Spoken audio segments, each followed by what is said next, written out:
Welcome to another episode of 100 Horrible Ways People Can Die. Today, we're going to discuss one of the most gruesome ways people can die, being sliced up by machines. We use machines every day to make our lives easier. Sometimes, though, that can lead to tragic consequences. Absolutely. Let's start with discussing some of the most common ways that people can be sliced up by machines. I think probably the most common way that the average person will encounter a deadly machine is every day when they mow their lawn.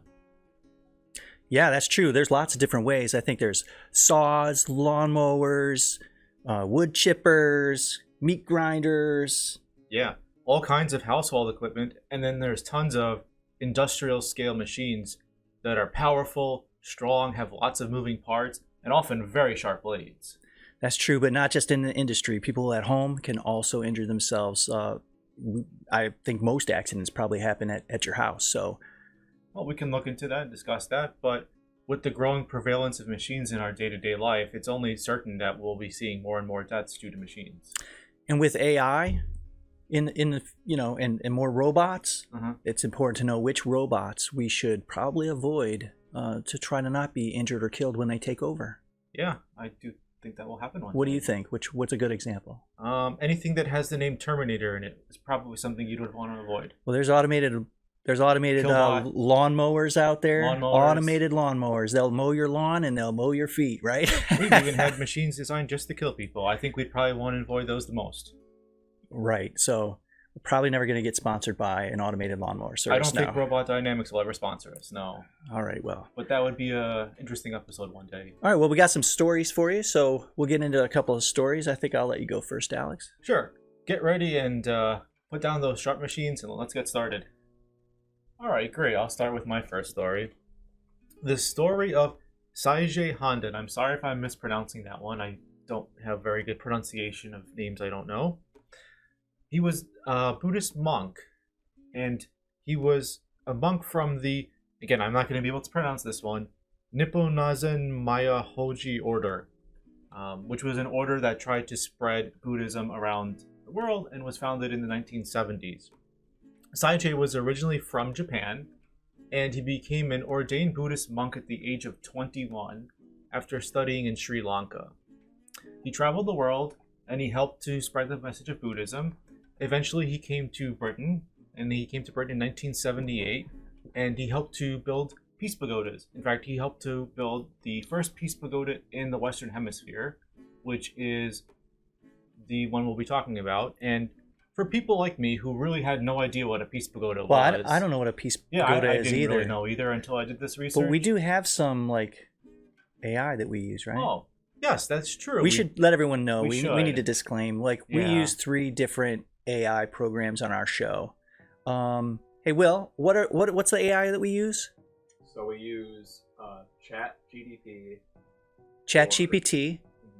And we use 11 Labs for voices. 11 Labs. And Midjourney for images. And Midjourney for images. So we got 3 different AIs to use. So we can't afford real people, so we use the AI. Well, why don't you? Maybe we can have. Sure. ChatGPT help us out here. We can. And side note, we're always looking for sponsors. True. All right. What do we want to ask ChatGPT in here? So ChatGPT, for idiots like us, why don't you tell us what a peace pagoda is? A peace pagoda is a Buddhist monument built as a symbol of world peace and is meant to promote unity among all the peoples of the world regardless of race, creed, or border. Peace pagodas have been built all across Asia, often in places that seem to need the most healing, such as the cities of Hiroshima and Nagasaki. There are now more than 80 peace pagodas across Europe, Asia, and the United States. But the first of the Western temples was built in the town of Milton Keynes in England, built by the monks and nuns of the Nipponzazen Maya Hoji, a spiritual movement. The Peace Pagoda enshrines sacred relics of Lord Buddha presented from Nepal, Sri Lanka, and Berlin. The pagoda frieze is of traditional design and tells the story of Buddha from his birth 2,500 years ago at the foot of the Himalayas to his death at Kusinagara after 50 years of teaching. ChatGPT is sometimes bullshit. Is that real or? That's actually You okay? So you did your own research on I took that most one. of that from the Board of Tourism, so Awesome. I would hope that's probably pretty accurate. All right, cool. Thanks, ChatGPT. Yeah. So the Peace Pagoda in Milton Keynes, which was completed in 1980, will actually be the setting for our story here today. And Seijay, who helped build the pagoda, was also in charge of the groundskeeping and maintenance on the pagoda itself. And on August 21st, 2011, although I'm not 100% certain on the date, I believe that was the actual date, Seijay was mowing the grounds and he had a tragic accident. No one saw exactly how the events transpired, but eyewitnesses say that moments before the tragic accident, Seijay was chasing after his tractor, which was apparently pulling a lawnmower attachment. Gotcha. Yeah. According to the coroner, and I'm going to read this off here, he had gotten out of the cab and desperately tried to get back into the cab. We don't know why. Perhaps there was a cutter malfunction in some way. And then as he was trying to get back in, because he was already out, it was thought, because nobody actually saw this, he slipped on the wet grass, got run over by the tractor, and was unfortunately hacked to death by the sharp blades in the lawn mowing attachment. Yeah. Terrible way to go. Terrible way to go. A horrible death.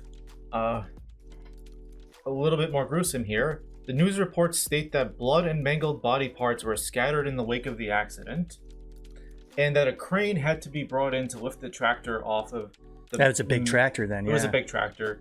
I did not see any more details about the tractor, but I could assume it was probably a riding tractor. Yeah. The Peace Pagoda, and we'll see pictures over here, has a nice, beautiful grounds, lots of grass, so you would obviously need a bigger lawnmower to cut that. You couldn't use a little hand-pulled one. Take too forever. long, yeah. Or scissors, that would take years. Yeah. A post-mortem examination of the tractor found the tractor was not safe. Obviously. Clearly, that seems to be true. And unfortunately, it was too late for poor Seijay. So, the executive from the Health and Safety Executive, okay, I don't know how British things work, said that officials had inspected the diesel vehicle, so if it's diesel, it must have been pretty big and powerful, and found that it should not have been in service. The ratchet on the handbrake was not working, and the brakes were not able to hold the tractor steady. So, right. As he got out, if he wasn't able to turn it off and put it in handbrake, gear, it would be able to move on its own rights. Right. Which is a big no-no when it comes to safety on riding mowers. Apparently, the foot brake also did not work. Wow, that's a big problem. How do you stop the thing at all? Yes, and according to another quote from the news articles, the only way you could get the tractor to stay stationary was to turn off the engine and leave it in gear. Yeah. Which, if anybody has ever driven a tractor or a lawnmower, anything that has gears in it that's not automatic, that's a big no-no because it can just take off. Right. Apparently this happened on a hill, so that would make it more likely for it to happen. And we'll talk more about some safety tips about that shortly. And another horrible, tragic coincidence is that a few years prior, about 10 years prior, Seijay had suffered another accident with a lawnmower. I don't believe the same one. There were no details on this. And he lost 3 of his fingers. So he didn't learn from the first mistake, but it's person. Unfortunately, lawnmowers can be very dangerous. Yeah. So lawnmowers are dangerous. And they do lead to a lot of deaths. And maybe that's something we should talk about. I've seen numbers that put that estimate around 90 deaths per year in the United States. Okay, yeah, getting into the stats. Yeah, Yep. Getting into the stats a little bit. All right. There are about 38,000 or more hospitalizations per year due to lawnmowers. Whew. So while they're not as quote-unquote fatal, they do result in a lot of injuries. And unfortunately, a lot of the injuries are children. The most tragic injuries A lot of of all. kids, right? And unfortunately, a lot of the fatalities are on children as well. So that kind of makes sense. I know when I was a kid, I was always mowing the lawn. Well, that's one thing. I mow the lawn now, but when I was a kid, Dad would say, go out and mow the lawn, Saturday And that's morning. why on this show, we don't believe in child labor. Only AI labor. That's why we use AI. Yes. We got a lawnmower bot. And one day there will be automatic lawnmowers that are powered by AI. Luckily, the lawnmowers you have now, I don't know if they could actually rise up and take over the world because the batteries don't last that long. That's true. My electric lawnmower can do a good job cutting the grass. I don't think it would do a very good job cutting me up. But No. you never know. Maybe I'll be one of these episodes one day too. Hope not. Hope not. All right, what do we got for any kind of safety tips on? Oh, there's a lot of safety tips. Let's with hear lawnmowers. it. Let's hear some safety tips. How to prevent yourself From being killed by a lawnmower. injured or killed by a lawnmower. All right. Preferably both. Yeah, preferably.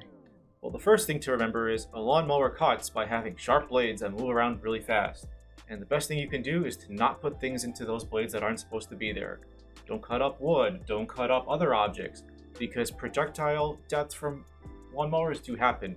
Rocks, wood chips, things like that getting stuck in there, flying out, have killed people feet away. I believe I saw a story where somebody was killed from a 45-foot distance from a lawnmower. Rocket, hitting them in the head. Yeah, it's like a... They don't have to be big rocks, they can be small rocks. If it's a big, powerful lawnmower, Yeah, I know I've you used... can flick those quite fast, over 100 miles an hour. Yeah, when I've mowed the lawn before, I have hit like a rock or whatever, and I'll just shoot across the yard. Yeah, we've all done that. You can't help it. So and that leads me to my second safety tip. If you have young children, or if you have children, or adults, old people, just anybody in general that you don't want getting injured, keep them away from your lawnmower. I've seen, for example... And when you're mowing the lawn, tell them, hey, I'm mowing the lawn, guys, go away for a while. Yeah, I've seen, for example, my neighbors have mowed the lawn before, and they've had their young kid running around behind them. That's a big no-no. Not just for the fact that the child could fall and injure themselves, but in the case of projectiles, those things can shoot right out and hurt them pretty bad. Don't want them losing an eye or worse. Right. Another thing that we can learn about from this example is be careful using a lawnmower on an incline. And there's some numbers on this, and I believe the number was you shouldn't ride a lawnmower on over a 7% grade. Right.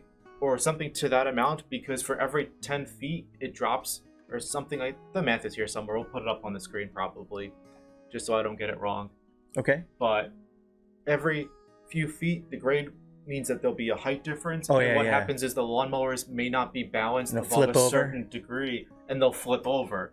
So you actually see people get seriously injured and die from the lawnmower flipping over on them. Right. Specifically riding mowers, a John Deere or some other tractor that's pretty heavy. They can weigh over a ton. And we see a lot of deaths with that with any kind of off-road vehicle, but we see that specifically with tractors and lawnmowers. I know I've tried to go up a hill one time with the lawnmower, and it just wouldn't even go up the hill because it was just too... The wheels wouldn't... Right. It would just spin, so... And you don't want to try to go up a hill or an incline, flip around backwards, chop you up into pieces. Well, that's probably why it wouldn't go up. It's probably why the wheels are probably designed to not allow it to go up, maybe. Yes. Another good safety tip is to not ride your tractor in reverse.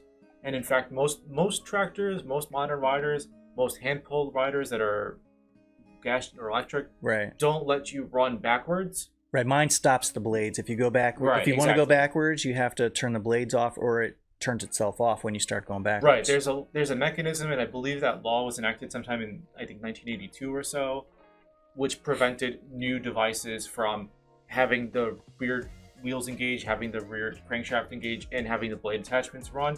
But there are still plenty, probably millions of older tractors and riders that are still being used on a regular basis that don't have that attachment. Yeah. And unfortunately, several children a year die because somebody backs over them with a riding lawnmower, because you really can't see when you're looking back behind you. Right. I don't have eyes in the back of my head, and I'm glad I don't. But, All right. Well, I don't have a lawnmower story, but I do have a story to tell, obviously. So hopefully. All right. So my story isn't necessarily about being sliced up by a machine or anything like that, but it was a historical event. And as a matter of fact, it was the first person that was ever killed by a robot. Oh, wow. And it was very tragic. So Williams was one of the 3 operators of the parts retrieval system, a 5-story robot built by Unit Handling Systems Division of Litton Industries. The robot was designed to retrieve castings from high-density storage shelves at the Flat Rock plant. Part of the machine included a 1-ton transfer vehicles, which were carts on rubber wheels equipped with mechanical arms to move castings from the shelves. When the robot gave bad inventory readings, Williams was asked to climb into the racks to retrieve parts manually. Another news account states that the robot was not retrieving parts quickly enough, so they asked him to climb up and get parts. He climbed into the 3rd level of the storage rack, where he was struck from behind by one of the 1-ton transfer vehicles, killing him instantly. His body remained in the shelf for 30 minutes until it was discovered by workers who were concerned about his disappearance. On January 25th, 1979, Robert Williams, a 25-year-old Ford Motor Company assembly line worker, became the first person known to be killed by a robot. The incident occurred at the Flat Rock, Michigan plant when a 1-ton robotic arm struck him in the head, resulting in his death. This tragic event brought the attention of the potential dangers of working with robots and automation, and started getting the attention so that more safety protocols were put in place. So I got some a little analysis, some stats on it. So over the years, numerous safety improvements have been implemented. Safety barriers and fencing. So there's physical barriers that have been installed to avoid robotic collisions. Well, that's good. Yep, it separates robots and humans from each other, so you don't like accidentally walk into the wrong area. Right. You have to actually go through a barrier. Right. Light curtains and safety scanners. So that stops the robots, right? So the light curtains, the robot senses that, I guess, Okay, and so stops. kind of like a wireless dog fence or something where the robot knows it can't go past. That's the way I understand it. Basically what it says is that if the device senses a person walked into that restricted area, so the light's broken, then it automatically stops all the robots. I see. So it's not really, I guess, not the robots. Fail safe. Yeah. Yeah. Then there are stuff called collaborative robots. These are cobots. They're designed to work safely alongside human beings. Okay.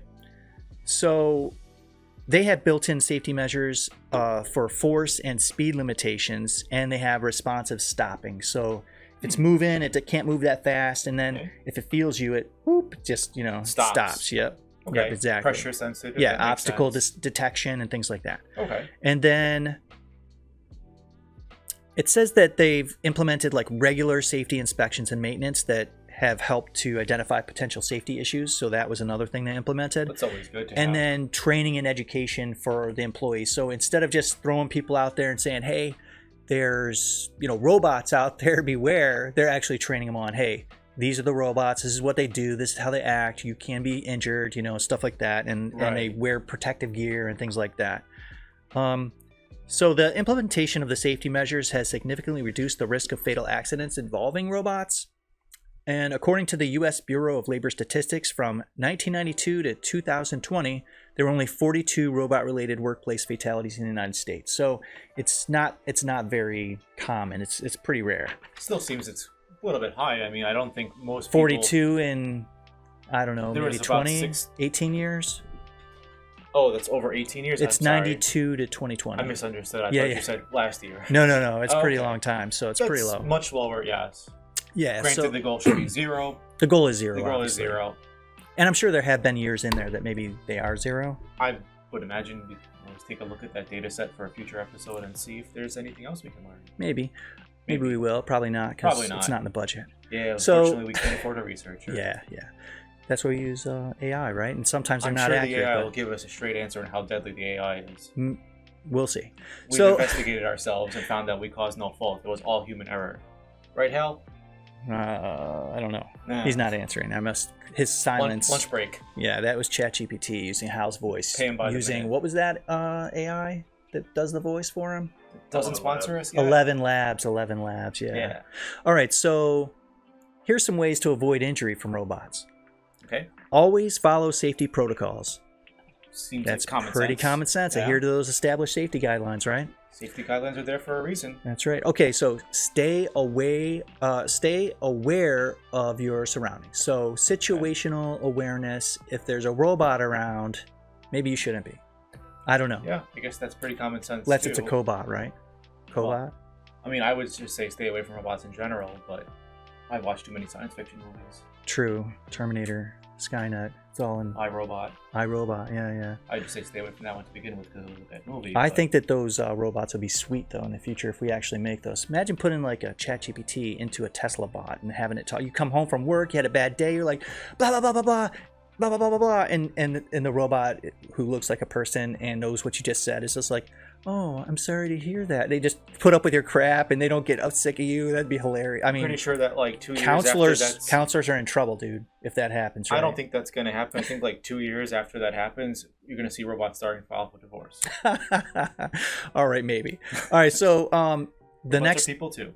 no. So the next They will step be. is get proper training. So ensure that you're well trained on these robots. If you're Yeah. working with a robot, get Makes trained on the sense. robot, If you right? want to use a knife or a sharp object, you should know how to use it. You should Don't use go it. into the kitchen unless you know how to cook, and Mm. don't use a robot unless you know how to use a robot. Well, if you're gonna go in the kitchen just to grab a snack out of the fridge, you don't know how to cook.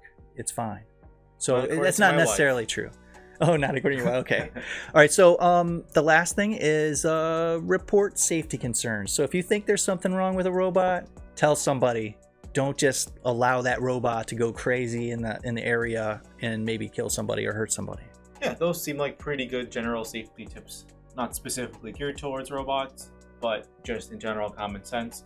I think most safety tips are common sense until you get into something more specialized. True, true. And so the story that I told you could find online, I got it right from Wikipedia. So Yeah, it is a famous story. it's a famous story. I got on Wikipedia. Sure, it's I in the thought Guinness Book we of should World put Records we or should put some something. historical events in Yeah. our show since we're listed under history Yeah. podcast. So We will. There we go. I think as we get more into our episodes, Well, we put some always- famous. we've always had some historical stuff so far. On episode 2, we have another historical event. Yeah. So we're We good. don't want to put too much history because then it gets boring. Well, Well, not really. these stories are awesome. And another one of my sources was www.bls.com. I'm sorry, .gov. Sorry, not com. Gov. I got you. All right, so since we were talking about robots and we've let everyone know that we use ChatGPT, we might as well let ChatGPT tell us a story. What do you think? Yeah, I think that's a great idea because that means I have to do less work. Hey, ChatGPT, do you have any stories about where machines have killed people while they were working with them? Edvard Lindahl, 1904 to 1941, was a Swedish engineer and inventor who played a crucial role in developing the modern chainsaw. Born in 1904 in Sweden, Lindahl had a natural inclination towards mechanics and engineering. He was particularly interested in finding ways to improve the efficiency of the logging industry, which was an essential part of Sweden's economy. During the 1930s, the logging industry primarily relied on manual tools, such as axes and two-man crosscut saws, which were labor-intensive and time-consuming. Lindahl recognized the need for a more efficient and portable tool that could be operated by a single individual. He worked tirelessly on designing and building a lightweight gasoline-powered chainsaw that could be easily used by one person. In 1939, he succeeded in creating the first practical one-man chainsaw, revolutionizing the logging industry. Unfortunately, Lindahl met a tragic end while demonstrating his invention. In 1941, while showcasing the chainsaw's capabilities to potential customers, he accidentally cut an artery in his leg and bled to death before medical help could arrive. All right, so ChatGPT, he's stealing my story. Like, I did a story on chainsaws, and because I did chainsaw story as well, Yeah. I know that this is complete and utter BS. That's a magnificent bullshit. Okay. ChatGPT, why'd you lie to us? I apologize for the confusion earlier. It appears that I provided incorrect information regarding Edvard Lindahl, and I am unable to verify the details about his life and his involvement in the development of the chainsaw. All right, so let this Okay. be a lesson to you. You can't trust ChatGPT. You gotta check what he says is true or not, because, or he, she, whatever. ChatGPT on our show Yeah. is Hal. So hey, you just can't trust it. Yeah, nothing like a killer robot to be trusted with. All right, man. So whatever. I'm gonna let you go next, and then I'll tell my chainsaw story that's actual history. All right. Oh, okay. Well, thank you. Our next story is the story of Paul, who suffered a tragic accident in his workplace and was killed. Paul had seen his share of danger over his life. He served in the British Armed Forces for over a decade and was an elite paratrooper with the 3rd Battalion Parachute Regiment. He eventually rose to the rank of sergeant and won 5 Medals of Honor. He served in more than one armed conflict, including the first Gulf War in Kuwait, and several other ones, which I did not write on this list. You said 5 medals of honor? 5 medals of honor. 5? That's a lot. Not from the United States. No, this happened in England. So Okay, because British. you're not getting 5 medals of honor in the United States. No, That's not right. even. Okay. Not even. Smedley Butler got 5. No, he did not. Only 2. Grand old man. Yeah. So by all accounts, Paul had a very courageous military career and had his share of danger, and he served with courage and bravery. And once he came back, I guess, I don't know if we would call it stateside in Britain, but came back to civilian life, he got a job working in a chemical laboratory, working with machine maintenance, among other things. Been working there for a while, and he was also regarded as being a very good employee. In fact, he helped train other staff at the company. The description was that he was the most experienced machine worker in the facility. That day, on August 30th, 2005, Paul was working on cleaning a large industrial mixer. I don't know exactly what type of mixer. I assume it has something to do similar to, I don't know, KitchenAid or something else where there's a big wheel, a blender wheel or something that moves around, but there weren't many details on the specific type of mixer. All that I found was that it was a slow turning machine, so a low RPM machine, very powerful with high torque, and also had a lid. Okay. So I guess liquids were probably mixed in there if it was a chemical factory. Right. So as a safety precaution, the machine should not have been able to operate if the lid was open. Through a tragic turn of events, another employee turned on the machine while Paul was inside and cleaning it. And I'm assuming the lid was open as well. So we Right, could tell. so safety didn't work, yeah. So the machine was only on for a few seconds, but caused traumatic injuries, which sadly caused Paul to pass away. It took a team of 13 firefighters over 2 hours to get his body out of the machine, according to the news article. Gruesome. Awful. Terrible. Yeah. And I'm assuming by that point he was expired. Absolutely, yeah. Sadly. So an inquest was launched in this incident, which I guess is the equivalent of an investigation for us British Americans. I don't know. words, yeah. I picked 2 English examples today. I have one. Do that on purpose necessarily, Right. but I'm not as familiar with their legal and whatever structures over there, so I'll just read off some more stuff from the news article so I don't get it wrong. So the coroner said that there was no evidence of service or maintenance records on this machine. Never maintenance. Which, according to some of our safety tips, is the #1 safety recommendation. Always have maintenance, always have safety knowledge, and try to make sure things work before you use them. There was also no evidence to show that the bosses of the company knew that the machine could be operated with its lid open. Right. So, another safety tip. They weren't aware. Know how your machines work before you use them. Be aware. Yeah. The inquest ruled that 2 safety switches that were on the machine should not have allowed the blender to operate when the lid was open. Must have been disconnected or something. But due to, quote, faults from lack of maintenance, end quote, they failed, and the other employee was able to switch the machine on when Paul was inside. So most machines, especially larger industrial machines, should have a fail-safe mechanism. Right. Like we talked about with the riding mowers, that you should not be able to run the machine in reverse while the blades are engaged in spinning. It makes sense for a blender, a grinder, some kind of industrial cutting not or to work abrasive with the lid machine open, right? to not work when it's disassembled or has some other person in there or something's being performed. There should be some kind of a mechanism that specifically prevents that machine from being engaged. Right. I believe we saw that with some of our elevator examples too. In our last episode, yeah. I don't know if it was specifically the episode, the example where the doors used, doors closed, yeah. But I guess that would be kind of a similar safety mechanism. But those types of things, unfortunately, only get learned through tragic accidents. Right. Yeah. Unfortunately, that sometimes it takes something big. Yeah, sadly. As a result of this accident, the inquest from the Health and Safety Executive, which is, I guess, the British version of OSHA, I'm not really sure. Probably. Fined the company responsible, BCR Limited, £16,000 and ordered them to pay $8,000 towards the cost of the prosecution. And additionally, the company director was personally fined £4,000 and ordered to pay legal costs of $2,000. Not really much for human life. War veteran. Yeah. A father of one who had a very, very Hope they did that long kid service right. of history Yeah. to his country. Yeah. And in another sad tale, not related to this incident, but Paul's younger brother also died as a result of industrial work. He had asbestos-related diseases. Oh. So 2 tragedies in that family, horrible. We'll pray for them.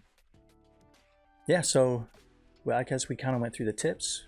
What Yes. about some stats? What do we got? Well, industrial accidents are all over the place. Mhm. There's so many different ways you can die in industrial accidents. Sure. Specifically looking at cutting or grinding or crushing, as in your example with the robotic arm, it gets a little harder to find out actual numbers, but I have some numbers here. I'm going to just pull up on this sheet. All right. All right. In 2021, there were 5,190 total fatal occupational injuries in the United States, according to the Bureau of Labor Statistics. If you skim through the different types, there is a data set that will classify specifically what types of machines, what types of injuries. You can also cross-reference and look at ICD-10, so medical descriptions about what the injuries are. We won't get into that because that's a little bit too detailed and we don't have... Gets a little boring for listeners. Well, it gets boring. It's also something that we don't have a dedicated researcher for, and let's be honest. True. Let's just give some high-level We're stuff. trying to have more fun here Yeah. and do research. So as a high level, there's a lot of industry deaths related to construction, which could be related to material deaths. Okay. In terms of specifically teasing out blenders or grinders, this data set that I looked up does not have that level of aggregation in it.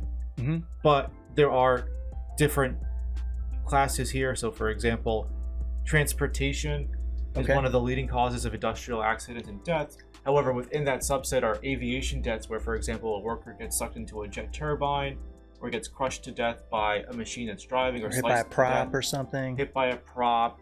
That happens several times, and there are some examples we may get to in the future where people have walked into helicopter blades or get hit by helicopter blades. They're Don't machines, consider right? that Yeah, they're a machine that machines for sliced somebody sure. to death, and For those sure. are horribly traumatic. There's some other ones as well. A lot of them happen in the agricultural world. So we talked about Tractors lawnmowers. and Tractors are hay lawnmowers, balers hay and balers, stuff. Yeah. any kind of combine. A lot of injuries around those, and farm work and specifically logging work in general, which makes sense. You're using a lot of saws, Yeah. a lot of heavy machinery, and heavy trees. Those are some of the more common worker fatalities we see to industrial accidents. In terms of, let's say, for example, chemical processing, food processing, there are always stories about those as well. You can look into that into more detail for a further episode, but I Probably haven't not. seen us. Probably not. No. No, Takes no. more work. We only have us. Yeah, that's And true. Will. And Will. It's just us and Will. I mean, We and could ask ChatGPT, but I don't know if we can't. can trust them anymore. Then we have to. I we mean, I have know to at least one fact death check. about a chainsaw that they lied to us about. Absolutely, and Yeah. and my story's on chainsaws, so that's the only reason I knew that it was BS because Ah. you'll see. I'll We'll tell see. you. Yeah, They'll tell me soon. Tell us soon, for that matter. that's true. All right. Well, with that, why don't you get into the next? I'll get into my chainsaw, Chainsaw story. story. Okay. Is it the Chainsaw Massacre? No. Okay. All right. So my next story is a British story, but before I get into it, I just want to go through. I keep getting I got a text message. I think you got a text message during the show. Yeah. Listen, I just looked. It's from my buddy Marty, and he's saying his tip is don't quit your day job. Don't quit your day job. Thanks, Marty. Appreciate that. Yeah, and my wife texted me saying I should not slouch so much. Unfortunately, we don't have it in. Yeah. Unfortunately, we don't have it in the budget for wheelchairs, so we're using these aluminum folding chairs that we found in the dumpster. But if you're out there and you're watching us and you know of some good chairs and they want to sponsor us, we're more than happy to take them on. We'll take those sponsors. All right, let's get to the story. Yeah, All right. let's get into it. All right, so this is from Britain. It's a chainsaw incident. An experienced tree surgeon died after the chainsaw he was using.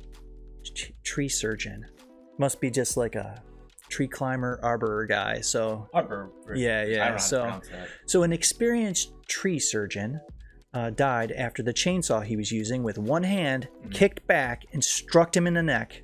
Ooh. An inquest heard. So the inquest must be Inquest is like like an a investigation, I guess. tribunal or They something. I use don't know. different terms in England, Yeah, different yeah. legal system, All right. different country, different language.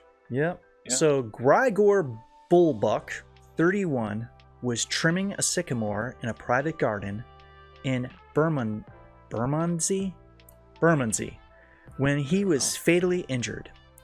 His boss, Charles Hurst, saw the chainsaw recoil into Mr. Bulbuck's neck and scaled the tree to try to help. The tree surgeon, a father of one, was bleeding heavily and dangling on a rope 50 feet in the air. Mr. Hurst told Southward Coroner's Court, Mr. Bulbuck shouted, "I'm dead," as he clutched his neck. He was cut down from the tree but died from his injuries about an hour later. A tearful Mr. Hurst told the inquest he saw Mr. Bulbuck, a climber, in his tree surgery firm, holding a branch with one hand as he used the chainsaw in the other before the incident on February 15, 2017. As I looked up, I saw the chainsaw kick back and go into his shoulder and neck, he said. He looked down at me and shouted, "I'm dead, I'm dead," and he held his neck in his right hand.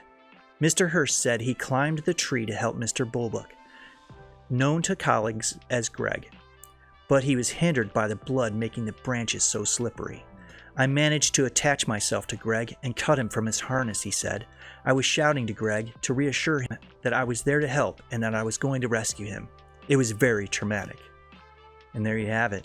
Horrible chainsaw incident. Yeah. Can you imagine, like, you're on the ground, you're looking up, hey, there's Greg. Holy moly. And then he's yelling at you. Boom. Yeah. I'm dead. I mean, it would be like almost like surreal, right? You just saw this chainsaw kick back like a TV show, like it's in his neck and shoulder, right? Yeah. And then you're trying to get up the tree and it's slippery from all the blood that just came out of him. That's just whatever. I mean, this guy like acted quickly, thank goodness. Yeah. He didn't freeze up or anything, because it's kind of a shocking thing to see, it's right? Horrible to see. I think what we've learned from these examples also is that when you're using a machine, things can change real quickly, and it's not safe to use a chainsaw with one hand anyway. No, so that's got to be your number one safety tip. You shouldn't chainsaw with one hand. No. All right, so I got some statistics, a little analysis on it. So this is why I knew ChatGPT was full of crap, because this right here, I looked it up. Yeah. The development of chainsaws can be traced back to the 1920s. Mm-hmm. Two notable inventors in this area are Andreas Steele, which I didn't even know that, because Steel Chainsaw, I like have one of those chainsaws. Yeah, named after a person. Don't use it one-handed, John. No, I don't. Okay, never. Good. No. And Emily Lerp. So, Andreas Steele is a German engineer who developed the first electric chainsaw in 1926, and then later introduced the first gasoline-powered chainsaw in 1929. So the first chainsaw was actually electric-powered, not gas-powered. It was electric, yeah. Makes sense. Kind of like the car, you probably have, a lead-acid battery or something on there? Probably. Yeah. But then, you got the gas-powered one that was in 1929, so that's pretty why... soon afterwards. Yeah, that's why I knew that was baloney from ChatGPT. I mean, he got the year kind of right, though. Yeah, he was in the right time period, I guess. Emil Lerp, another German inventor, founded the Daimler Company and developed company? Yep. As in Daimler Chrysler? Dolmar. Daimler. Oh, okay. And he was the first gasoline-powered chainsaw type A, and it was all around the same time. So over the years, manufacturers have made significant improvements in chainsaw safety features, such as chain brakes, reduced kickback bars, anti-vibration systems. So additionally, the proper use of personal protective equipment. Obviously, people wear chaps, and they have like the helmets with the earmuffs and the face shields. I think the earmuffs are more for your hearing loss than for... Yeah, but it's safety. You don't want to lose your hearing, right? You don't want to turn into Van Gogh by accident. Right. And they're standard practice now, and they help reduce the risk of injury. So then I have some stats. So today, the likelihood of a fatal incident involving a chainsaw has decreased significantly due to these safety improvements and decreased user awareness. Increased user awareness. Did I say decreased? Yeah, increased. Fast. Yeah, increased, obviously. Yeah. According to the U.S. Consumer Product Safety Commission, there are approximately 28,000 chainsaw-related accidents each year. Not deaths, but accidents. So people cutting themselves. A lawnmower in general, which I guess makes sense. You're more likely to cut your grass than to cut down a tree. You get more injuries every year from a lawnmower. And this is just from the U.S. I didn't do worldwide. We don't really or anything. look at stats worldwide, even though we use 3 out of 4 English examples here. Yep. One fake Swedish example. Right. Well, that one. So the the number of accidents is high, but fatalities is very low. I see. And most of the injuries are preventable. Even this tragic injury we heard about, if he was using proper technique, using two hands and not trying to just get it done, you know, he may still be alive today. Unfortunately, you know. Yeah. All right, so here's some tips on avoiding injuries from chainsaws. Right, read the user manual. Read the user manual. Very important. That way you understand and you become familiar with your chainsaw. Look it over. You know, that type of thing. Wear your appropriate protective gear. Right, of course. You want to do that. Inspect the chainsaw for flaws or, you know, maintenance. Defect. Right, it's maintenance. Yeah, right, make sure the chain's not breaking or something else so it doesn't snap. That's right. At you. That's right. Clear the work area of any kind of strange debris that might make you trip over or whatever, and then, you know, you don't want that. So clear the area. Yeah. Maintain proper footing and balance. Goes right along with making sure that the area is clear so you're not going to trip on anything. Right. Be aware of kickback. So chainsaws have a tendency to kick back if they get. Do you know what kickback? Should we explain that to our viewers if they don't know what that is? So the kickback is when you're cutting through it. Maybe it hits a knot or something and it kicks back up. And like I've had it happen where I've kicked back up and almost hits me in the face, and I'm like, holy moly, that was close. I have nightmares for a day over that. You know, it's like crazy. And that's very common. A lot of trees have foreign objects in them. So if, for example, professionals in the industry are cutting down a tree, there could be a bullet in there or some other metal object, screws. It happens most of the time when you're using like the tip of the chainsaw instead of like the base, you know, the whole chainsaw itself. Another tip is avoid using just the tip to cut through something, you know.